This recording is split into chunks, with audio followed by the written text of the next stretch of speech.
Today we're making Philly cheesesteak stuffed pull-apart bread. They came out smelling incredible right out of the oven, so I'm so excited to share this recipe with you guys. You basically want to start off by sauteing your veggies in 4 tablespoons of butter. So you need 1 thinly sliced onion and 2 thinly sliced bell peppers, 2 different colors of course. Saute your veggies for about 5 to 8 minutes, then you're going to take them out of your pan and add in your choice of thinly sliced meat. Season your steak with salt, black pepper, and garlic powder, and once it's cooked, go ahead and add in your veggies and then set it to the side. Now for your dough, you basically want to mix together your yeast mixture, then you're going to cover it and let it rest for 10 minutes. And after your 10 minutes is up, go ahead and add 3 more cups of AP flour, 2 teaspoons of salt, and a 1/3 cup of olive oil. You want to knead your dough for 10 minutes and add it to a lightly floured surface, and you're going to separate it into about 12 dough balls. Stuff your dough with your meat and then add in your choice of cheese, and you want to make sure to pinch them closed tightly because you don't want the cheese to ooze out when you bake them. Brush with egg wash, and you want to bake at 365 for 20 minutes. Take it out of the oven, cover with foil, and bake for another 10 minutes. Brush with your garlic butter mixture, and you're done. Today we're making, I promise you, the best grilled cheese you ever make. It's basically a garlic bread style grilled cheese, and it pairs beautifully together with tomato soup, and the recipe for the soup will be up in my next video. But to begin, you want to mix together your garlic butter mixture. I'll have everything on the screen for you guys. And you want to grab 2 slices of bread. This mixture honestly makes about 6 sandwiches, so do that with what you will, if that makes sense. I don't think that made sense. You want to spread your garlic butter mixture on one side of your slices of bread, and we're going to bake it at 365 for about 10 minutes, and then you're going to take it out of the oven, and then on the inside of your sandwich, you're going to add 2 slices of... Oh my god, somebody's hacking up a storm outside. Anyways, you want to add 2 slices of mild cheddar as well as some extra sharp cheddar that I shredded, and you're going to add your second layer of bread on top, smooth on some mayo, and you want to toast it on low heat until your cheese is nice and melted, and you're done. I promise you, if you make this mac and cheese on Thanksgiving, you're going to wow everybody at the dinner table. So today I'll be showing you guys how to make the best homemade mac and cheese. You're going to begin by adding 4.5 cups of heavy cream and 4 ounces of cream cheese to a saucepan, and let that come to a simmer on stovetop. We're using penne pasta instead of elbow macaroni. The ridges on penne allow the sauce to cling on better, which results in more flavor in each bite. But here I'm sauteing 1 small onion and about 6 cloves of garlic minced, and 1 stick of melted butter. I added about 2 tablespoons of flour and let that cook for a little. Then I added in our heavy cream mixture. Then for our cheese I added shredded cheddar, pepper jack, as well as freshly grated white cheddar. Seasoning with a teaspoon of garlic powder, onion powder, black pepper, and salt. Mix everything together well, then add in your pasta. I ended up adding in a little bit of turmeric just to give our pasta a nice color. Then you want to add half of your pasta into your baking dish. Layer on some of our cheese, and add on the rest of our pasta, more cheese, finishing off with Italian breadcrumbs. Baked at 350 for about 25 minutes, and we're done. I'll be posting another mac and cheese recipe next week, so make sure you stay tuned for that. Today we're making Olive Garden's breadsticks, but 10 times better. And if you want the recipe for the chicken gnocchi soup, it's in my last video. But to get started, you want 1 cup of warm water. You're gonna add 2 teaspoons of yeast, 3 tablespoons of sugar, mix and set aside. In your mixer bowl attachment, you're gonna add 3 cups of all-purpose flour, 2 teaspoons salt, and 3 tablespoons olive oil. After you let your yeast mixture sit for 10 minutes, go ahead and add it in last. You want to knead your dough for 10 minutes, add it to an oiled bowl, and let it rest for 1 hour. 1 hour later, you want to dust your countertop with some flour. Pat your dough ball down gently, and you want to cut out 10 breadsticks. You're basically going to cut them into long strips, and then cut the long strips in half. And you want to roll them out very gently, tapering the ends. The less you touch them, the better they're going to come out. You're going to cover with a towel and let them rest for another 15 minutes. Add them to an oiled baking sheet, and we're going to brush on some egg wash. For my egg wash, I only used 1 egg and 2 tablespoons of water. Bake at 365 for 10 minutes. Brushing on 5 tablespoons of melted butter, a tablespoon of garlic powder, and dry parsley, and we're done. Today we're making these jam and cream cheese filled fluffy butter rolls. They're extremely soft to the point where they literally melt in your mouth, so this is how I made them. Here I'm adding 2.5 teaspoons of active dry yeast, a tablespoon of sugar, 1 cup of warm milk, mix and let it rest for 10 minutes. After 10 minutes, add in 3 1/4 cups of AP flour, 1 egg, a 1/3 cup of sugar, and 1 teaspoon of salt. You want to mix together your ingredients until they're well combined. Then we're going to add in 4 tablespoons of room temperature butter, and we're going to knead our dough for 10 minutes. After 10 minutes, add your dough to an oiled bowl, cover, and let it rest for 1 hour in a warm place. While my dough was resting, I went ahead and made my filling. I'll have the ingredients on the screen for you guys, but 1 hour later, I added my dough to a lightly floured surface. Roll out your dough into a nice circle, then cut it into about 16 pieces like I'm doing here. Add your cream cheese filling, as well as any jam that you like, and you want to roll it up. Add to a prepared baking dish and let them rest for another 30 minutes. Then brush with egg wash, bake at 350 for about 25 to 30 minutes, and you're done. Today we're making honey butter fried chicken sandwiches. I started off by marinating 6 chicken thighs in 1 cup of buttermilk. Season with a teaspoon of garlic powder, paprika, black pepper, and salt. You want to let your chicken marinate overnight or at least for a few hours.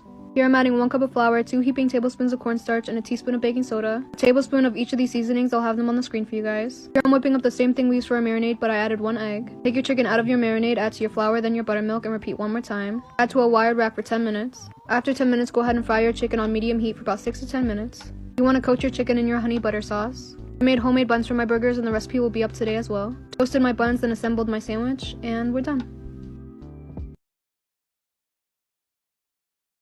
Today we're making matcha but in bread form. And I honestly wasn't expecting such a beautiful outcome, but let's just say matcha as bread, chef's kiss.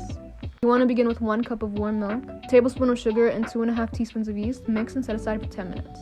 Here I have 3.5 cups of flour, a 1/3 cup of sugar, and 1.5 teaspoons of salt, 1 egg, and a 1/3 cup of unsalted melted butter. After 10 minutes, add in your yeast mixture, then a tablespoon and a half of matcha, and knead your dough for 15 minutes. Add your dough to an oiled bowl, cover, and let it rest for 1 hour. After 1 hour, add it to a floured surface. Separate your dough into 2, roll it out, and roll it up. Cut out your log into about 7 pieces. Add it to a prepared baking pan and let it rest for another hour. Put on some egg wash and bake at 360 for 18 minutes. Cover with foil and bake for another 10 minutes, and you're done. Today we're making incredibly fluffy confetti birthday cake pancakes with a maple frosting. It's extremely easy and perfect for beginners, so this is how I made it. We're going to begin by grabbing a bowl, as well as adding 1 package of confetti cake mix, as well as the rest of our ingredients. I'll have everything displayed on the screen for you guys. Fold together your mixture until everything is well incorporated, and then you're just going to set it to the side. Next up, we're going to prepare our maple frosting, which is extremely easy. Just add in all of the ingredients and whisk very well. I have everything on the screen for you guys as well. The recipe we're using today is from the Ninja Foodi XL Pro Grill and Griddle Cookbook for beginners. There's 75 amazing recipes, and I'm so excited to be sharing this one today. Our next step is to turn on the griddle feature on our Ninja Foodi Pro Grill and Griddle, but there's also 6 other features which include grill, bake, air crisp, roast, broil, and dehydrate, which I think is pretty cool.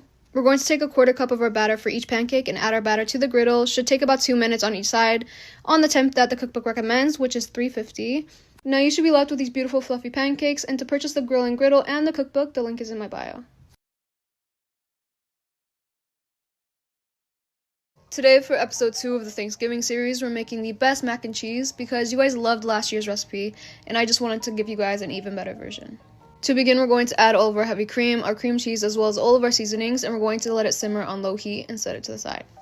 Here I'm just boiling my 1 pound of macaroni, but remember, before you drain it, you want to save 1/2 cup of your pasta water, and then after you drain it in the same pot, we're going to saute our garlic and our shallots. You want to saute them for about 2 to 4 minutes, then add in your flour and saute until it's slightly golden. Add in your sauteed heavy cream, as well as your pasta water and all of your cheeses. Mix on low to medium heat until your cheese is nice and melted. It should look something like this, and then you can pop in your macaroni and give it a good stir. You want everything to be nice and coated, and then you can get ready for layering your macaroni. You want to add a layer of your pasta, a layer of whatever cheese you like the most out of the 3 cheeses that we used, another layer of pasta, another layer of cheese, and we're going to bake at 350 for about 10 minutes or until you're happy.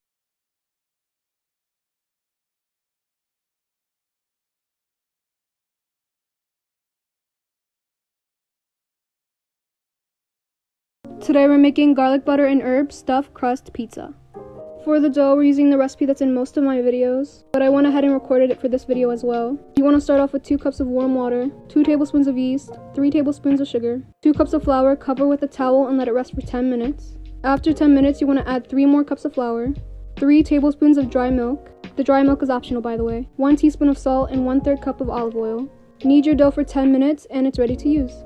Go ahead and flour your surface and add your dough. Cut 4 equal parts and create them into dough balls. I like to roll out my dough pretty thin. If you like your pizza to be thicker or fluffier, you don't have to roll it out as thin as I did. Add your rolled out dough to an oiled pizza pan. You want to leave about 1 inch of your dough hanging over the edge. Add your cheese sticks and cover with the extra inch of dough that we left on the edges. Here I have garlic and butter mixed together, and I'm brushing that all over my dough. Adding a thin layer of sauce, you don't need a lot, as well as some shredded mozzarella. Don't pile on your cheese, you still want to see the sauce coming through. I added garlic and herb seasoning to the crust and baked at 400 for 10 minutes. Today we're making homemade birria queso tacos. I've been seeing a very Americanized version all over the internet, so today I'll be showing you guys how to make it the authentic way. Need about 6 chile guajillos, 3 chile de árbol, and about 5 ancho chiles. You want to add those to a big pot of water with 5 pounds of chuck roast. Everything that I have listed on the screen as well. You want to skim the top of your broth, we want it very clean. Add a hefty pinch of salt, cover and let it cook for about 1 hour. After 1 hour, you want to take out your chiles and add them to a blender. You also want to add in some of your onions, garlic, and cinnamon stick, as well as a little bit of our beef broth. You also want to add in everything that I have displayed on the screen. You want to blend until very smooth for about 1 to 2 minutes. We're going to add that to our beef broth. Also adding in 2 boiled tomatoes that I pureed. You want to let that cook for another 2 hours. Take your meat out of your broth and strain your liquid. You want to take your corn tortillas and dip them to your strained broth. Put them into a hot pan with some butter and you want them to get nice and crispy. Add your Oaxaca cheese, your shredded beef, some onions and cilantro. Dip them into your consomme with some onions and cilantro and you're done.